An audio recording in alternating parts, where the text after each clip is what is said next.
출애굽기 11장을 같이 강의 통독을 하겠습니다. 11장의 제목은 마지막 경고입니다.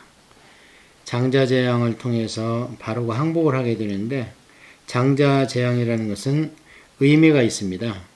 대표죠, 장자가. 그러니까 장자를 재앙으로 쳐서 죽인다는 것은요, 사실상 그 민족이나 거기에 소속되어 있는 모든 것을 다 재앙으로 멸한다, 그런 뜻의 의미가 있다고 볼 수 있습니다. 우리가 요한계시록을 지난번에 강의 통독할 때 요한계시록 10장이 마지막 경고였습니다. 짤막한 메시지가 있었죠. 그러고 나서 이제 11장에서 두 증인이 정말 육성으로 주님을 증거하다가 순교하는 장면을 봤습니다. 여기 11장에서는 세상에 대해서 하나님께서 내 백성을 내놔라 하면서 마지막으로 경고를 합니다. 여호와께서 모세에게 이르시기를 내가 이제 한 가지 재앙을 바로와 애굽에 내린 후에야 그가 너희를 여기서 내보내리라. 그가 너희를 내보낼 때에는 여기서 반드시 다 쫓아내리니 백성에게 말하여 사람들에게 각기 이웃들에게 은금 패물을 구하게 하라 하시더니, 이제 한 가지 재앙은 장자 재앙이 되죠. 장자. 여기서 장자는요, 사람만 해당하는 게 아닙니다. 가축, 짐승, 모든 애굽에 속한 동물들의 장자, 처음 초태생을 다 하나님이 죽음의 신을 풀어가지고 죽여버리는, 육신을 멸해버리는 그런 게 되겠습니다. 그래서 여기에 보면 이제 떠날 때에 은금 패물을 구하라 그렇게 되어 있습니다. 이건 창세기 15장에 이미 예언이 되어 있었죠. 그 다음에 이 출애굽기 3장에 다시 한번 그것을 확정을 한 적이 있습니다. 여기에 이제 11장에 마지막으로 그걸 확정을 한 뒤에 정말 12장에 가서 나올 때에 은금 패물을 다 가지고 나옵니다. 그래서 이제 이게 그동안에 430년간 종사를 한, 말하자면 그 임금과 같이 뭐 그런 성격이 있을 수도 있겠으나, 제가 볼 때는 이것을 다른 의미에서 해석했을 때 이건 전리품입니다. 전리품은 뭐죠? 전쟁에서 승리하고 싸움에서 이겼을 때 배상금을 받는 겁니다. 이긴 사람도 그만큼 많이 상했잖아요. 여러 가지로 손해도 보고 그렇기 때문에 이것은 전리품이다. 여호와께서 그 백성으로 애굽 사람의 은혜를 받게 하셨고, 또 그 사람 모세는 애굽 땅에 있는 바로의 신하와 백성의 눈에 아주 위대하게 보였더라. 드디어 이제 재앙이 9번째까지 시행이 되니까 정말 모세는 그들의 눈에 하나님처럼, 아주 큰 신처럼 그런 존재가 되었죠. 말하면 그대로 되고 구하면 그대로 되고, 그렇기 때문에 하나님의 완전히 대리자로서의 그런 모습을 보고, 아, 정말 이 신은 대단한 신이고 모세는 그런 신을 모시고 있는 선지자구나, 아주 위대해 보였습니다. 먼저 제사장이 항복을 했고, 그 다음에 관리들이 항복을 했고, 이제 바로가 항복할 차례가 되었습니다. 4장이 마지막 경고입니다. 모세가 바로에게 이르되, 지금부터 하는 얘기는 모세가 바로한테 하는 거예요. 이게 이제 메시지가 길기 때문에 그냥 쭉 읽어 내려가면 중간에 가서 주어와 수어를 기억을 안 하고 읽다 보면요, 도대체 이게 무슨 말인가 하고 잘 이해가 안 갈 수가 있습니다. 그래서 지금부터 하는 얘기는 모세가 바로에게 이르되, 여호와께서 이와 같이 말씀하시기를 밤중에 내가 애굽 가운데로 들어가리라. 내가 들어간다는 것은 하나님이 애굽 가운데로 들어가시겠다는 거예요. 이제 하나님이 나타나시면 큰일 났습니다. 두 가지입니다. 믿는 자에게는 상급이요, 믿지 않는 자에게는 심판입니다. 재앙입니다. 애굽 땅에 있는 모든 처음 난 것은 왕위에 앉아 있는 바로의 장자로부터 맷돌 뒤에 있는 몸종의 장자와 모든 가축의 처음 난 것까지 죽으리니 애굽 온 땅에 전무후무한 큰 부르짖음이 있으리라. 이게 마지막 경고의 내용입니다. 지금이라도 빨리 내 백성을 보내라, 이렇게 이야기를 하는 건데요.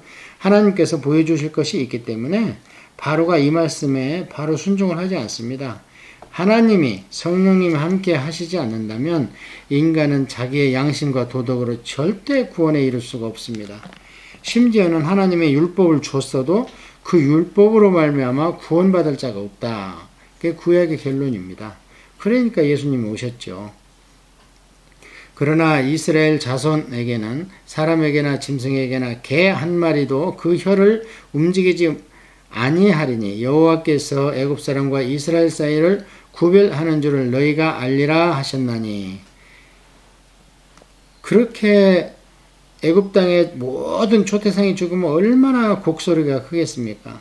그렇다면 그 곡소리가 이스라엘에도 들릴 텐데 이스라엘 땅에서는 아무 미동도 없기 때문에 이 소리에 가장 민감한 가축 중에 하나가 개 아닙니까?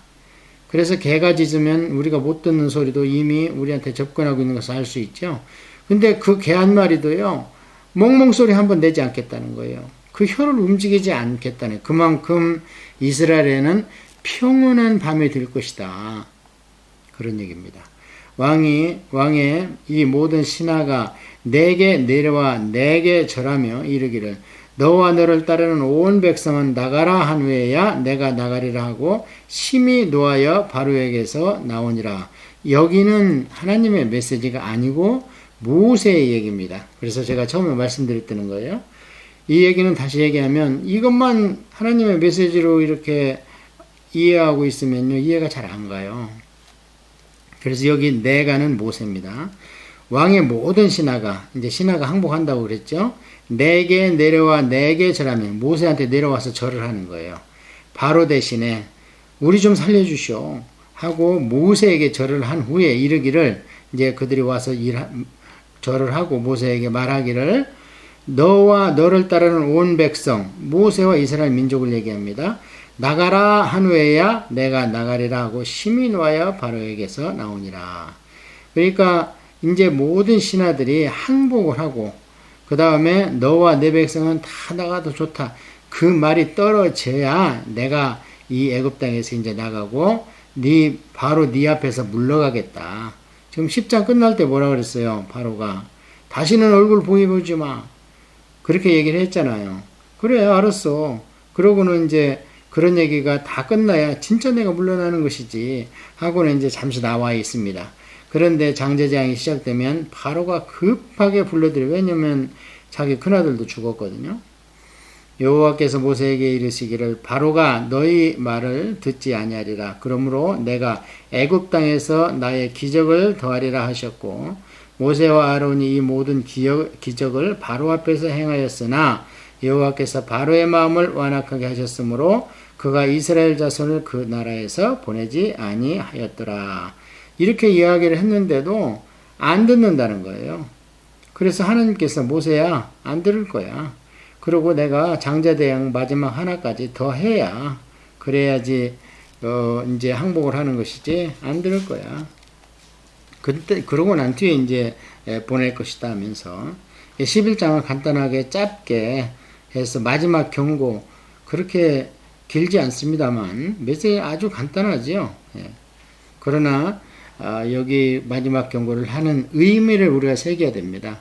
하나님께서는 가축이라 하더라도 얼마나 불쌍히 봅니까? 우리가 니느웨에 요나 선지자를 보낼 때 가축을 언급하십니다. 그것들이 무슨 죄가 있냐?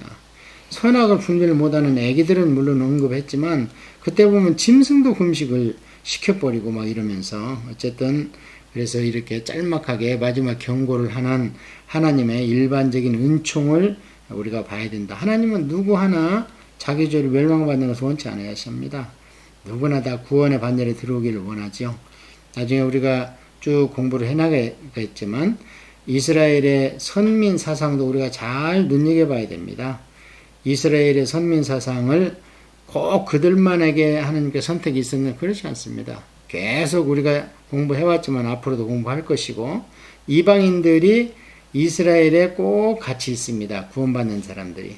그러나 한 민족을 한 단체로 선민의 나라, 제사장의 나라로 선택해야 되는 것이 구약의 역사적 계시이기 때문에 이스라엘을 선택한 것입니다. 그런 큰 맥락을 놓치지 않기를 바랍니다.